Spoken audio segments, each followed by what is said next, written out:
கர்த்தருடைய பரிசுத்த நாமம் மகிமைப்படுவதாக. நிழல்.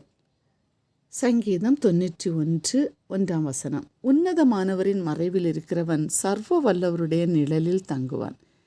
பிரியமானவர்களே, நிழலின் அருமை வெயிலில் தெரியும் என்று பழமொழிகள் கூறுவார்கள். இதுபோல ஆன்மீக வாழ்விலும் உன்னதமானவரின் மறைவில் தங்கி வாழ்பவர்களுக்குத்தான் தெரியும் சர்வ வல்லவரின் நிழலின் பாதுகாப்பு. எல்லாருக்கும் அல்ல, தேவ பிரசன்னத்தில் வாழ்பவர்களுக்கு மாத்திரமே இந்த வாக்குறுதிகளை உரிமை பாராட்ட முடியும்.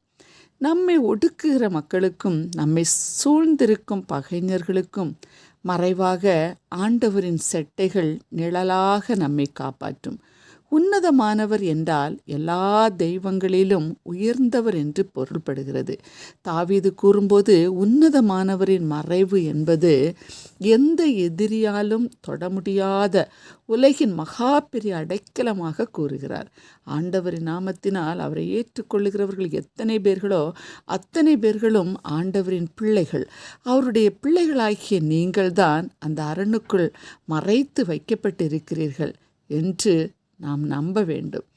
புயல் போல் வரும் பிரச்சனைகள், வெள்ளம் போல் வரும் எதிரிகளின் சீற்றங்கள், நெருப்பை போல சுடும் பகைஞர்களின் சூழ்ச்சிகள், பூகம்பம் போல எழும்பும் இயற்கை சீற்றங்கள், காட்டு விலங்குகளின் குமரல்கள், பிசாசின் எப்பேற்பட்ட பயமுறுத்துதலாய் இருந்தாலும் நம்மை தாக்கவே முடியாது.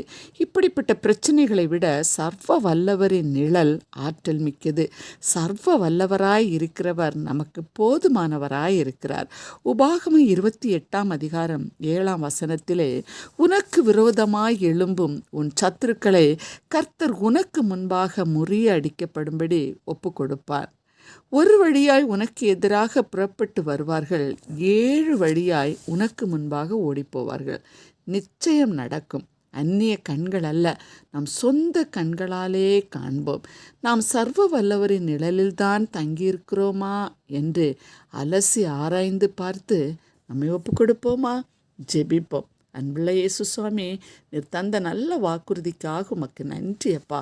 உடைய நிழலில் எங்களை பாதுகாத்து உம்முடைய அடைக்கல பிழைக்குள் எங்களை அரவணைத்து கொள்வீராக. இயேசுவின் நாமத்தில் பிதாவே, ஆமேன்.